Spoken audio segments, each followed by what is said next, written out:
다 함께 합독하겠습니다.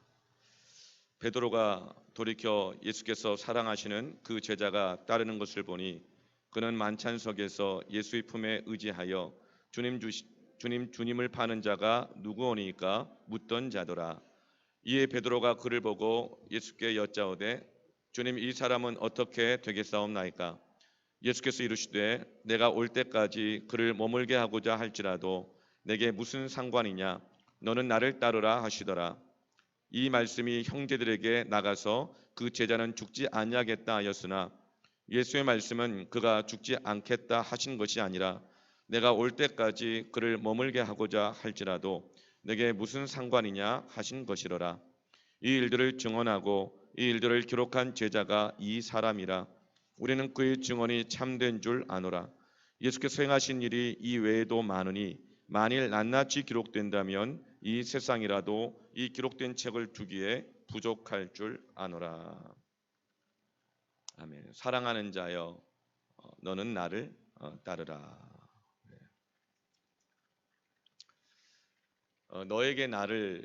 너에게 묻는다라고 하는 안도현 시인이 쓴 시가 있습니다. 잘 알려져 있는데요. 아주 짧고 세 줄에 불과하지만 마음에 큰 울림을 주는 시입니다. 연탄재 함부로 발로 차지 마라. 너는 누구에게 한 번이라도 뜨거운 사람이었느냐. 이 시는 안도현 시인이 한 고등학교 교사로 청소년들을 가르치면서 재직하면서 한국 교육을 다시 한번 일으켜 보려고 하고 제대로 된 교육을 하고 교사가 되보려고 몸부림을 하다가 그렇게 사회에 정의를 실현해 보려고 신념을 가지고 싸우다가 결국은 해직을 당하고 맙니다. 그 후에 자신 안에 있는 실패감, 정의롭게 해보려고 바른 교육을 해보려고 노력했지만 결국은 이 세상의 거대한 벽 앞에서 실패한 자신의 초라한 모습, 실패감, 지금까지 해왔던 것이 무슨 소용인가? 계란으로 바위를 치는 것 아닌가? 과연 바뀔 것인가? 이렇게 실패한 나를 세상은 어떻게 바라볼 것인가? 그 깊은 갈등에 대항하면서 썼던 아주 짧은 세 줄의 시입니다. 부활하신 후에 예수님께서 베드로를 다시 찾아오셨습니다. 그러나 이 베드로는 이전에 뜨겁고 열정적이었던 베드로가 아닙니다. 이미 식을 대로 다 식어져 있습니다. 주님 앞에 제대로 나아가지도 못하고 제자들 사이에 끼지도 못합니다. 그런 베드로에게 예수님이 다시 찾아오셔서 시몬아, 네가 나를 이 사람들보다 더 사랑하느냐? 라고 질문하셨고, 예, 주님, 제가 주님을 사랑하는 것을 주님이 아십니다. 예수님이 자꾸만 물어보시자 이제 마음에 근심이 되었습니다. 그리고 나서 예수님께서 네가 지금까지 젊어서는 너의 열정으로 너의 신념대로 마음껏 다니며 일했지만 이제는 늙어서는 띠를 띄우고 네가 끌려가는 삶을 살아야 할 것인데 너의 삶은 곧 나를 따르는 것이다. 이제 다시금 나를 따르라. 이렇게 말씀하셨습니다. 그런데 베드로는 그 주님의 인격적이고 개인적인 그 아주 친밀한 이 권면과 격려 속에서도 왠지 그 마음이 반응하지 못하고 마치 얼어버린 것처럼 굳어 있습니다. 20절 말씀을 보면 그렇게 나를 따르라고 말씀하신 주님 앞에 어떻게 합니까? 베드로가 주님을 따르는 것이 아니라 주님을 보다가 다른 곳을 봅니다. 돌이켜 예수께서 사랑하시는 그 제자가 따르는 것을 보는 것입니다. 예수께서 사랑하시는 그 제자는 바로 요한복음을 기록하고 있는 사도 요한입니다. 왜 그랬을까요? 베드로의 마음에 갈등이 있는데 사도 요한은 베드로보다 더 먼저 주님 말씀 앞에 반응하여 주님을 따르는 거예요. 어쩌면 기회를 놓쳤는지도 모르겠어요. 갈등하고 있었기 때문에. 그래서 주님을 바라보다가 얼어버린 마음으로 사도 요한을 바라보면서 21절에 이렇게 묻습니다. 이에 베드로가 그를 보고 예수께 여짜오되 주님, 이 사람은 어떻게 되겠사옵나이까? 베드로는 주님의 사랑의 고백과 주님이 나를 따르라는 그 사랑의 권면 앞에서도 다른 사람을 바라보면서 주님 앞에 반응하고 있지 못합니다. 여전히 아직 베드로의 마음이 회복이 안 되고 있는 것을 보게 되죠. 지금 베드로에게는 아직 더 치유가 필요한 것입니다. 우리는 신앙생활을 하면서도 주님의 말씀에 대한 반응, 주님을 믿는 자세가 다 같지 않은 것을 발견합니다. 어떤 사람은 신앙을 아주 적극적이고 뜨겁게 하는 사람들이 있습니다. 말씀을 의심 없이 순수하게 받아들이고 있는 그대로 실천합니다. 믿은 지 얼마 안 되었으면서도 다른 이에게 복음을 전합니다. 그리고 신앙훈련 받을 기회가 있으면 만사를 제쳐두고 교회로 달려옵니다. 그러나 그렇지 않은 사람들도 있습니다. 마음이 차갑고 또 소극적이어서 말씀을 순수하게 그냥 받아들이기보다는 의심을 많이 하는 것 같습니다. 자꾸 질문이 많습니다.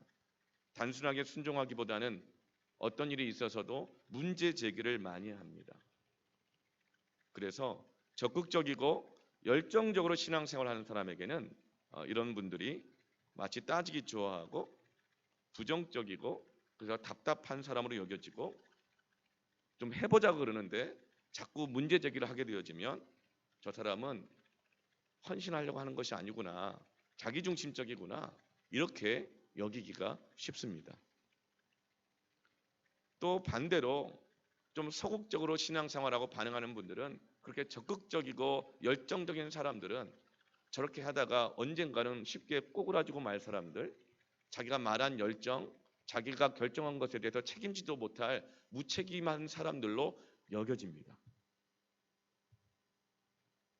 물론 우리 주님께서는 우리 모두가 소극적이기보다는 적극적이고 열정적인 신앙 갖기를 원하십니다.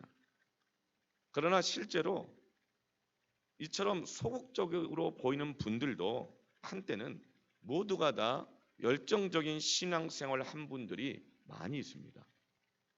처음부터 그런 게 아니라는 거예요. 기질이 소극적이든 적극적이든 기질과 상관없이 자기가 사랑하는 것, 자기가 좋아하는 것에 대해서는 적극적이고 열정이 다 있는 것입니다. 그런데 지금 이렇게 소극적이고 마음이 식어져 버린 것은 뭔가 그 과정 속에서 마음의 아픔이 있고 신앙에 걸림돌들이 있어서 그렇지, 이분들이 처음부터 그렇게 소극적이고 차갑고 문제 제기를 많이 하고 의심하고 걱정하고 그런 것이 아니라는 것입니다.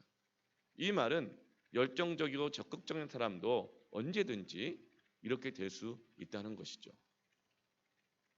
중요한 것은 지금 당장 소극적이냐, 지금 당장 적극적이냐 이게 아니라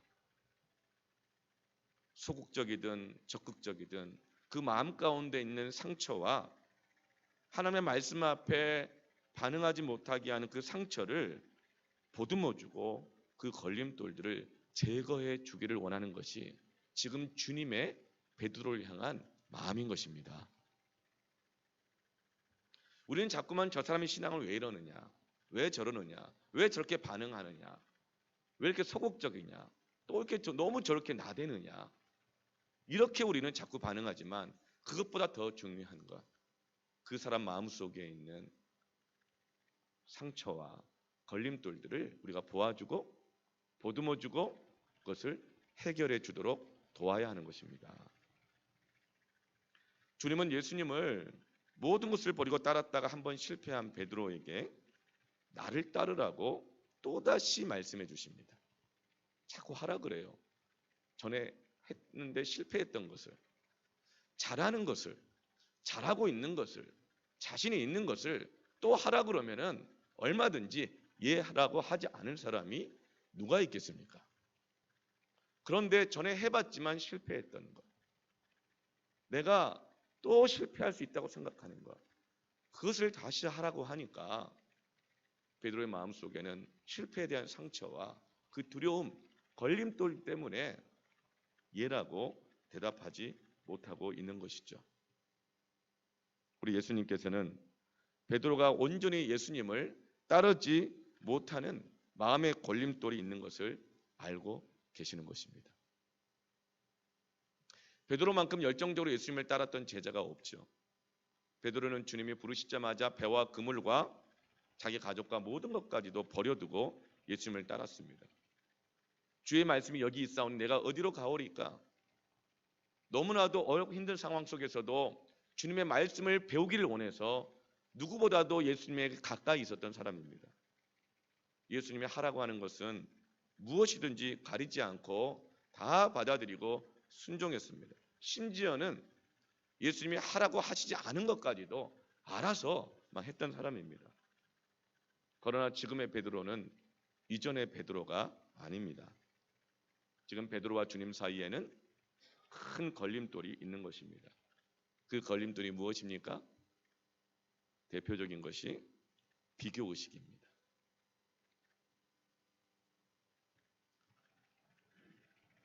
많은 사람들 앞에서 이 모든 사람들이 다 주를 떠난다 하더라도 나는 그러지 않을 것입니다.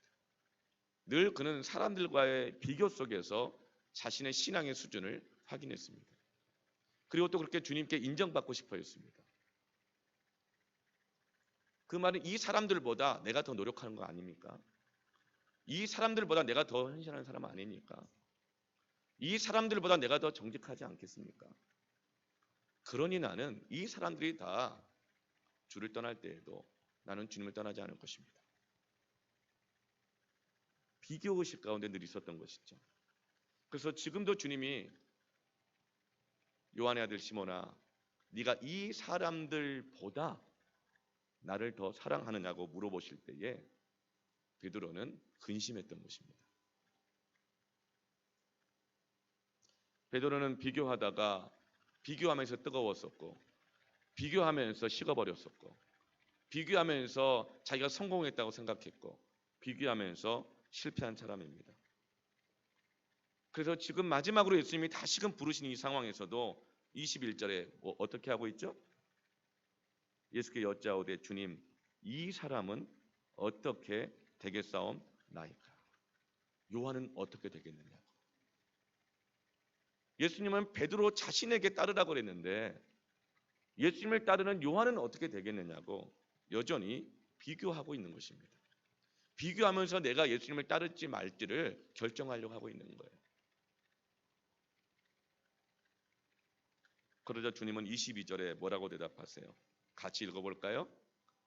예수께서 이르시되 내가 올 때까지 그를 머물게 하고자 할지라도 내게 무슨 상관이냐? 너는 나를 따르라 하시더라. 한마디로 말하면 무슨 말이에요? 요한은 요한이고 너는 너다. 더 짧게 한마디로 말하면 뭘까요? 나는 너만 본다. 너는 늘 사람들을 보면서 나를 봤고 이 사람 저 사람과 많은 걸 보면서 비교했지만 나는 누구와도 너를 비교하지 않고 나는 너만을 바라보고 있다. 여러분 걱정하지 마십시오. 예수님의 관심 밖에서 벗어날 거 걱정하지 마십시오. 주님은 여러분 한 사람 한 사람만 보고 계십니다. 지금도 여러 다른 상황에서 오셨지만 같은 말씀으로도 각 사람이 다 알아듣도록 주님께서는 여러분 한 분 한 분을 바라보고 계십니다. 기억하세요. 따라합시다. 주님은 나만 보신다.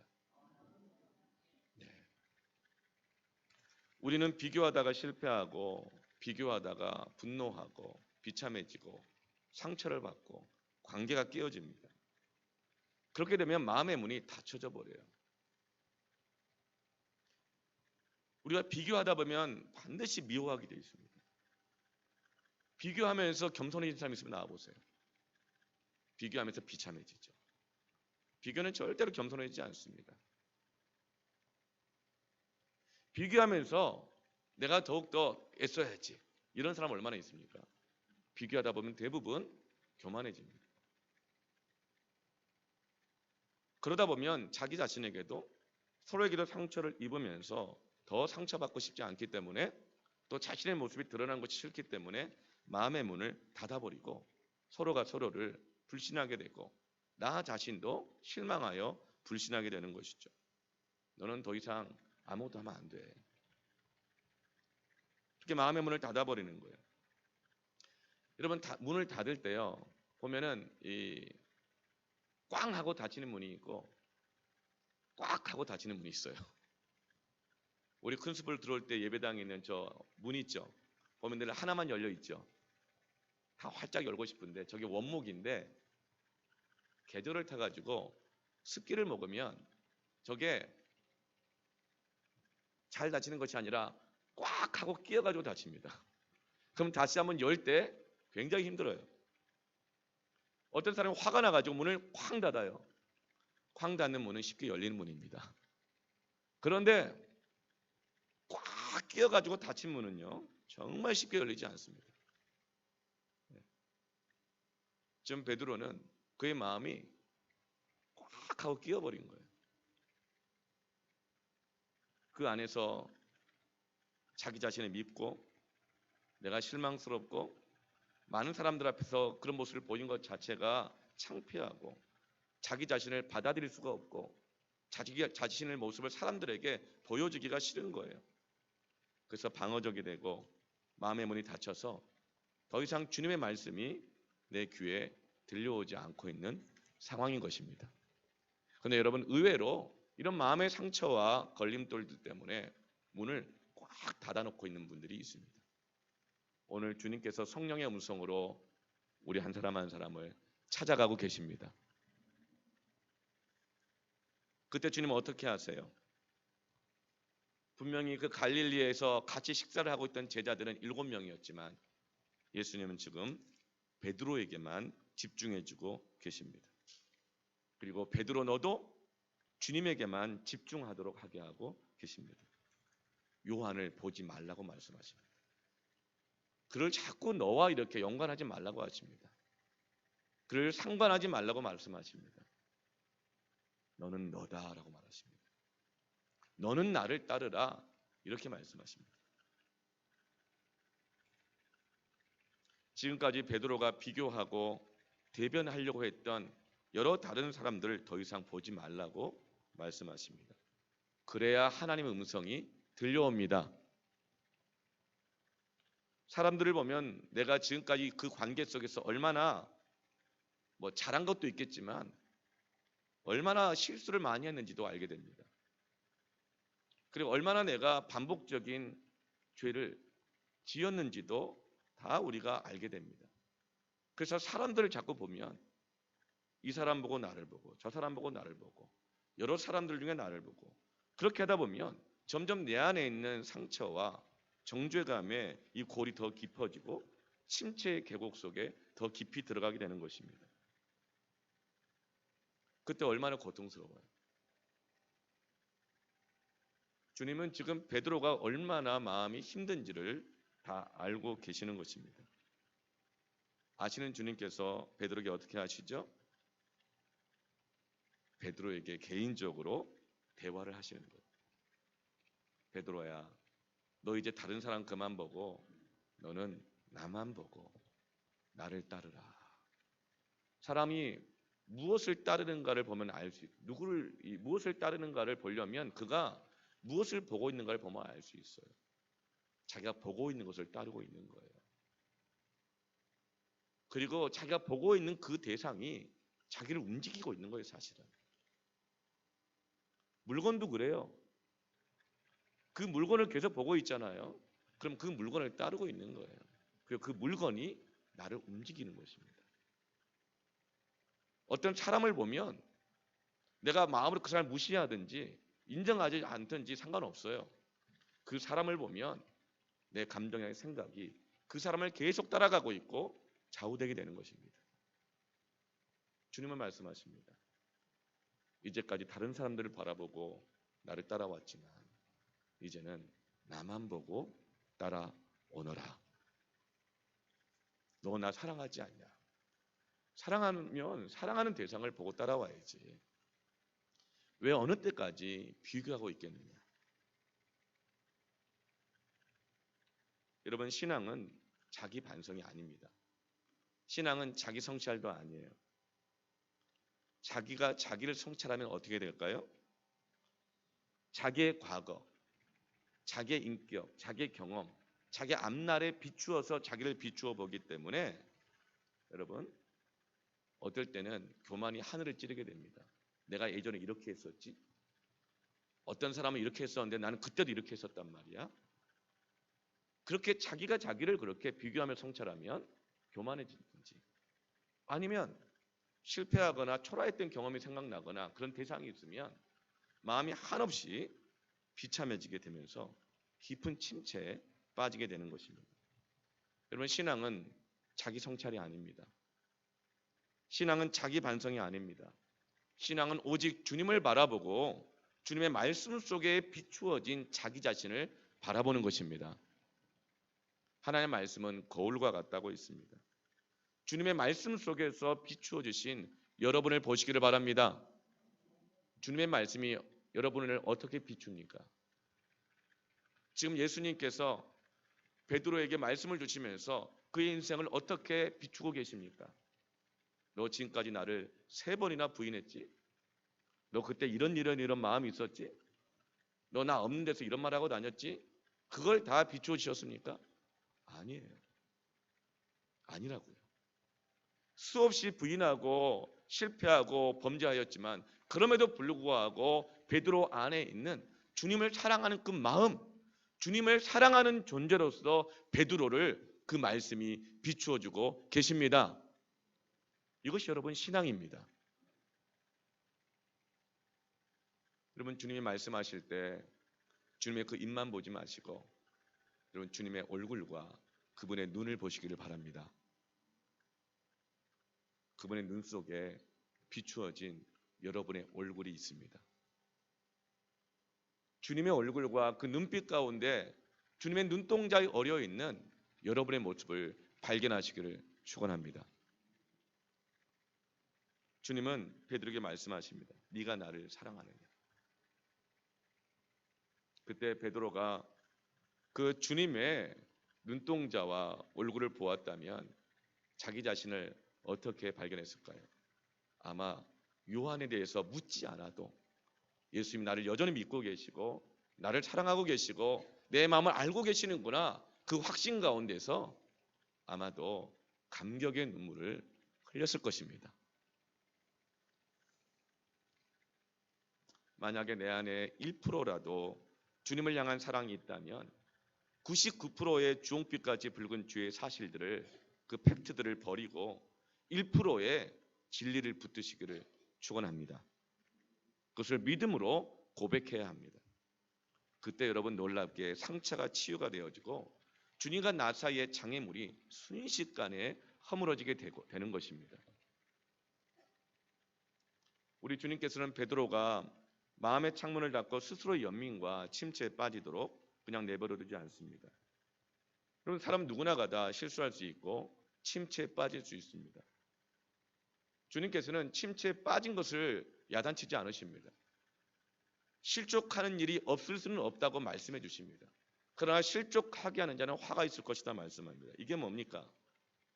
침체할 수는 있으나, 침체에 빠질 수 있으나, 그러나 죄에 빠질 수는 있으나 그러나 침체에 계속적으로 머무르려고 하고 그 죄 가운데 계속적으로 머무르려고 하는 것은 고집이요 교만이요, 그것이 바로 가장 큰 걸림돌이라는 것입니다. 그렇지만 주님의 말씀 앞에 내가 주님을 사랑한다고 고백하고 주님의 반응 앞에 나아가는 것은 이런 그것이 바로 믿음인 것입니다. 내 죄를 인정하는 것이고 주님의 피에 십자가의 공로를 믿는 것이고, 나는 주님을 사랑하지 않고서는, 주님의 사랑 없이는 살 수 없다는 믿음의 고백인 것입니다. 그래서 여러분, 마음에 걸림돌이 있는 사람들은 그대로 신앙생활해서는 안 됩니다. 마음의 걸림돌들을 그대로 방치한 채로 봉사해서는 안 됩니다. 그 마음의 상처와 걸림돌들을 주님은 반드시 먼저 제거해 주시기를 원하십니다. 그래서 주님께서는 오자마자 나 부활했으니까 다시 시작, 나 따라와, 그렇게 말씀하지 않으셨어요. 멀리서 바라보시고 불러주시고 물고기 잡게 해주시고 먹을 거 식사를 손수 차려주시고, 안 먹고 있고 딴 데 가 있으니까 베드로 너 와서 같이 먹자 불러주시고, 그리고 베드로에게 요한의 아들 시몬아 네가 나를 사랑하느냐 물어봐 주시고, 그러면서 베드로 안에 있는 걸림돌과 상처를 어루만져 주시고, 그리고 나서 너 여전히 딴 사람만 자꾸 보고 있구나, 너는 나를 따르라. 이 기나긴 인격적이고 사랑의 과정들을 밟아주고 계시는 것입니다. 여러분, 우리 안에 있는 마음의 걸림돌이 있습니까? 그래서 여러분, 주님 앞에서 제거하시길 바랍니다. 그러기 위해서는 어떻게 될까요? 내 시선을 이 사람, 저 사람, 이 말, 저 말이 아니라 주님 앞에 조용히 서서 주님의 음성을 듣고 주님의 얼굴을 바라보아야 합니다. 예배는 바로 그것입니다. 예배를 드리면서도 이 사람은 무슨 옷 입고 왔고, 저 사람은 무슨 옷 입고 왔고, 저 사람은 표정이 어떻고, 저 사람이 나한테 옛날에 이랬지 저랬지, 자꾸 사람 보게 되어지면 여러분, 그것은 예배가 될 수가 없죠. 주님 앞에 조용히 서서 주님의 음성을 들으시면서 그 말씀 앞에 비추어지신 나의 모습을 발견하시기를 축원합니다. 그리고 때로는 신앙이 성숙한 그런 분들을 찾아가서 개인적으로 마음의 아픔과 상처를 나눠보시기를 바랍니다. 중요한 것은 신앙이 성숙한 분들입니다. 신앙이 성숙한 분은 어떤 분일까요? 따라하십시다. 잘 들어주는 사람이다. 들어주는 사람입니다. 쉽게 정답을 말하지 않습니다. 그리고 뿐만 아니라 맞장구도 치지 않습니다. 아, 그랬어? 나도 그렇게 생각했어. 너 진짜 힘들었겠다. 여러분, 이게 잘 들어주는 게 아니에요.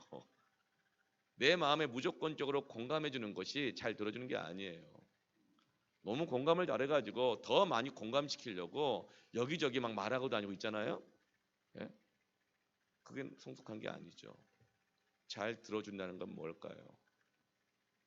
내 소리가 하나님께서 이 사람에게 말씀하시는 그 소리를 방해하지 않도록, 그가 하나님 앞에 나아갈 수 있도록 들어주고 기다려주고 함께 해주는 것입니다. 잘 들어주고 이렇게 얘기하는 것입니다. 그래요. 하나님께서 들으셨을 거예요. 하나님께서 더 잘 아실 거예요. 제가 기도하겠습니다. 그리고 하나님께서 우리 당신에게 무엇을 원하시는지 알게 하시길 원합니다. 여러분, 그것으로 충분한 것입니다. 여러분, 그렇게 신앙이 성숙한 분들과 함께 마음의 아픔들을 나누시기를 바랍니다. 그러나 거기에서 맞장구를 기대하거나 무조건적인 공감을 기대하거나 아니면 내 편 되어주기를 원하는 마음으로, 그렇게 만약에 우리가 그런 마음과 상처들을 나눈다고 한다면 듣는 그 사람도 실족하게 할 수 있는 것입니다. 중요한 것은 우리 마음의 상처와 아픔과 걸림돌들을 믿음 안에서 함께 나눌 수 있는 용기가 필요한 것입니다. 그게 바로 마음문을 여는 거예요. 마음문을 여는 거예요. 그게 고백하는 것이 마음의 문을 여는 거예요. 하나님 미쁘셔서 자기의 죄를 자백하는 자들에게 모든 것을 깨끗하게 하신다고 하셨습니다. 그런 마음의 문을 여시길 바랍니다.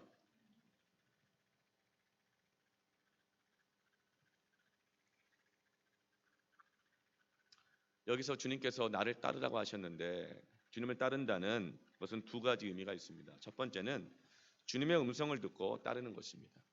여러분, 우리는 주님의 음성을 듣고 따르는 거예요. 지금 우리에게 예수님이 보입니까? 안 보입니까? 안 보이잖아요. 예. 어떤 사람이 이렇게 말하는 사람이 있어요. 저 사람 보면 꼭 예수님 같다고. 착시 현상입니다. 예. 여러분, 예수님은 보이지 않습니다. 하나님을, 예수님을 사람으로 비견해서 보이게 하는 것이 뭐죠? 우상입니다. 그것이 이단 교주입니다. 예. 그렇게 보이게 하는 거거든요. 우리 중에 그 어떤 누구도 예수님일 수가 없습니다.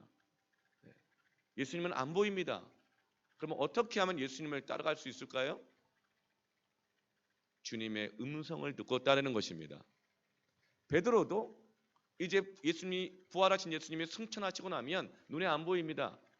근데 어떻게 죽을 때까지 주님을 따를 수 있죠? 주님의 음성을 듣고 따르는 것입니다. 양은 목자의 음성을 듣고 따른다고 했습니다. 이 말씀은 주님께서 우리를 이끄실 때, 우리가 따르게 하실 때에 우리를 노예처럼 목에 줄을 묶어 가지고 억지로 끌고 가시지 않으신다는 것입니다. 여러분, 신앙생활은 뭐 이렇게 끌려 가지고 억지로 하거나 남편의 아내 치맛자락 붙잡고 가는 게 아니에요. 주님의 음성을 붙잡고 가야 됩니다.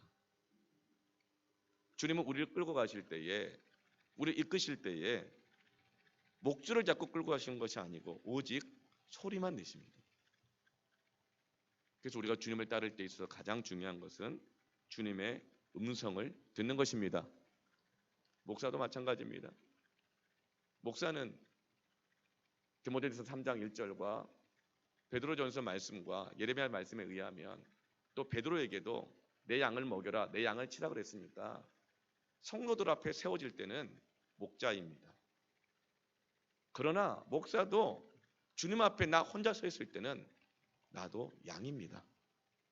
이 말은 목사든 무슨 어떤 직분을 받았든 어떤 성도든 모두가 다 양인 것이고 주님의 음성을 따라야 한다는 것입니다.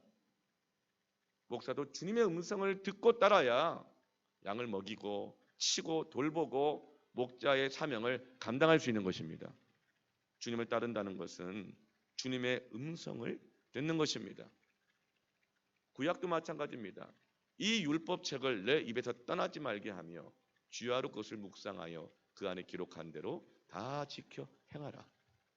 그리하면 내 길이 평탄하게 될 것이며 내가 형통하리라. 복 있는 사람은 여호와의 말씀을 주야로 묵상하며 라고 말씀했습니다.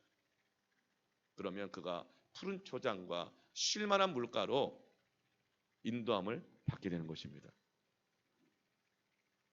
우리는 주님의 말씀을 들으면서 내가 주님과의 관계가 어느 정도인지를 알 수 있습니다. 내가 주님께 지금 가까이 있는가?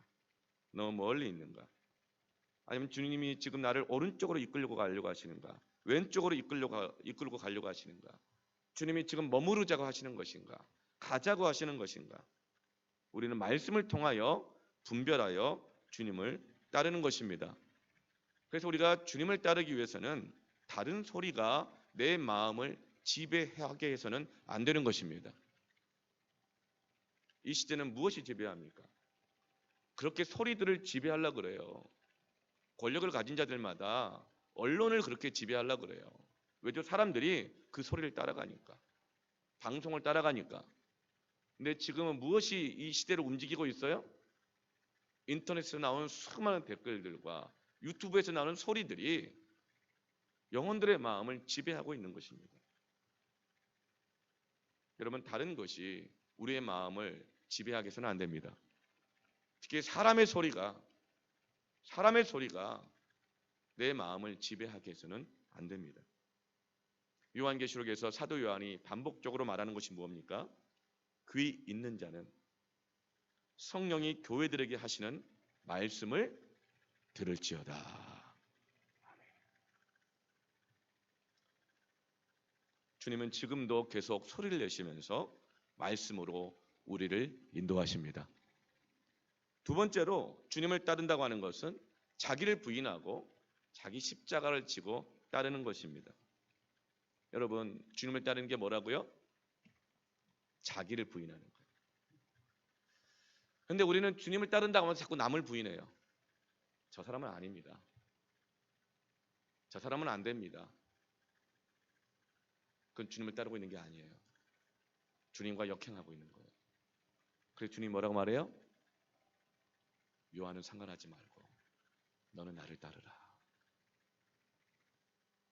여러분, 다른 사람을 부인하지 마시고 주님 앞에서 나 자신을 부인하시길 바랍니다.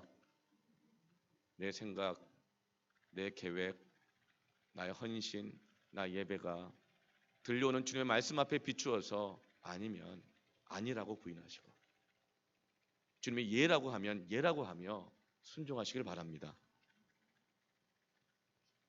그리고 누구 십자가죠? 자기 십자가를 지고 가는 것입니다.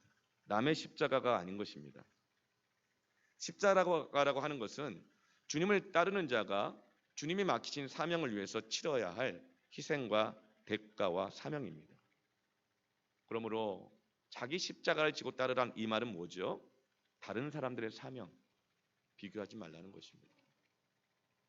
내 자리와 저 사람의 자리 비교하지 말라는 것입니다. 내게 맡겨진 일과 저 사람에게 맡겨진 일을 비교하지 말라는 거예요. 경중을 따지지 말라는 거예요. 누가 더 인정받느냐 아니냐 이거 따지지 말라는 거예요. 그 사람이 감당했던 희생과 나의 희생을 비교하지 말라는 거예요. 그 사람이 받고 있는 보상과 내가 받고 있는 보상을 비교하지 말고 자기를 부인하고 자기 십자가를 지고 따르는 것이 주님을 따르는 것입니다.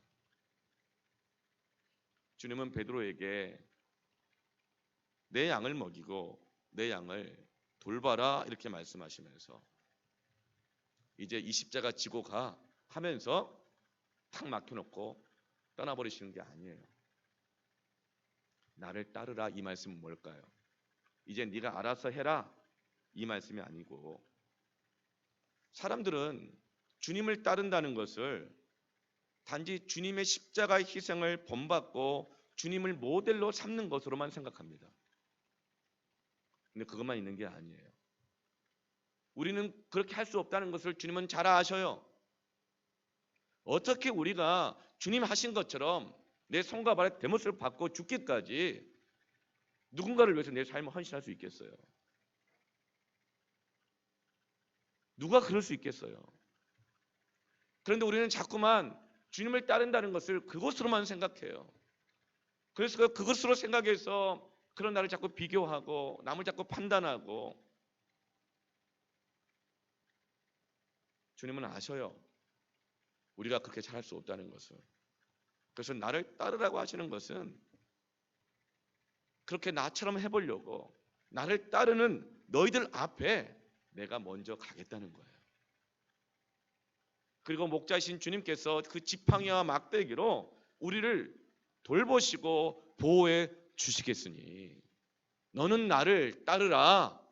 딴 사람 보지 말고 너의 과거를 보지 말고 너의 수준을 보지 말고 너는 나만 보고 나를 따르라. 그러면 우리는 끝내 때로는 순교의 자리까지도 갈 수 있을 것입니다. 주님이 정말 기뻐 받으시는 그 예배의 자리까지 갈 수 있을 것입니다. 히브리서에 약속된 그 수많은 믿음의 선지들과 같은 그 자리까지 그렇게 우리는 가는 것입니다. 베드로는 주님이 나를 따르라고 하셨을 때 그 옆에 있는 요한의 장례에 대해서 묻습니다. 요한은 어떻게 될 겁니까? 예수님의 대답을 보면 그 질문하는 베드로의 마음 상태가 어떤지를 알 수 있어요. 22절을 보면 예수께서 이르시되 내가 올 때까지 그를 머물게 하고자 할지라도 내게 무슨 상관이냐 너는 나를 따르라. 그러니까 베드로의 마음에 어떤 마음이 있는 거죠?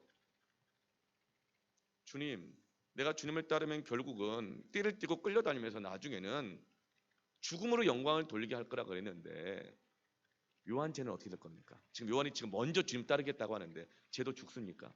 쟤는 어떻게 죽습니까? 뭐 이런 말이에요. 쟤 죽나 안 죽나 보겠습니다. 난 요한만큼은 절대로 안 할 겁니다. 난 요한만큼 하면 요한만큼의 난 그런 칭찬과 보상을 받아야 될 것입니다. 요한이 만약 안 죽는다면 왜 하필이면 내가 죽어야 됩니까? 이런 마음인 거예요. 왜 나만 죽어야 됩니까? 이런 마음이 있는 것을 예수님은 아신 거예요. 그래서 예수님이 다시 재림하실 때까지 요한이 죽지 않는다 하더라도 네가 무슨 상관이냐? 요한은 요한이고 너는 너니, 너는 나를 따르라. 이렇게 말씀하시는 거예요. 어떤 사람들은 자신들의 불성실과 영적 상태에 대해서 어떤 다른 사람이나 교회를 핑계를 대기도 합니다. 교회가 오늘 한국 교회가 문제가 많고 때로는 목회자들이 욕심부리고 문제가 많고 또 때로는 목회자가 사랑이 없고 그렇기 때문에 자기는 이런 식으로밖에 신앙생활할 수밖에 없다고 그래 핑계를 대는 분들도 간혹 있습니다. 대형교회일수록 목사님들이 욕심이 많고 대형교회일수록 성도 귀한지 모르고 사랑이 없기 때문에 나는 작고 성도 귀하게 여기는 작은 교회만 가겠다. 여러분 이것은 바른 신앙이 아닙니다. 여러분 사랑이 있고 없고 진리가 있느냐 없느냐는 규모의 차이가 아닌 것입니다. 여러분 그렇다고 교회가 작다고 해서 무조건 다 사랑이 있습니까? 가난하다고 해서 사람이 다 욕심이 없습니까? 근데 우리는 자꾸만 다른 것을 핑계로 지금 내 신앙 상태를 고집하는 경우가 많이 있는 거예요. 주님 말씀하십니다. 네가 무슨 상관이냐? 너는 나만 봐라. 그리고 나를 따르라. 또 어떤 이는 누구누구 때문에 어떤 사람 때문에 난 더 이상 이걸 못하겠다. 교회 다니지 않겠다. 봉사하지 않겠다. 이런 분도 있을 수 있습니다. 여러분 그러나 그런 것은 전혀 주님 앞에서 인정되지 않습니다. 주님은 말씀하십니다. 너는 나를 따르라. 여러분 어느 누구도 자신의 신앙을 대신할 수 없는 것입니다. 아내가 남편을 대신할 수 없습니다. 부모가 자식을 대신할 수 없습니다. 주님은 누구하고도 비교하지 않으시기 때문입니다. 오직 나 한 사람만 보시기 때문입니다. 그런데 여러분 이것이 은혜입니다. 비교했으면 어쩔 뻔했어요. 주님은 나만 보십니다. 우리 다시 한번 너에게 묻는다라는 이 안도현의 이 시를 한번 읽어봤으면 좋겠어요. 연탄재 함부로 발로 차지 마라. 너는 누구에게 한 번이라도 뜨거운 사람이었느냐?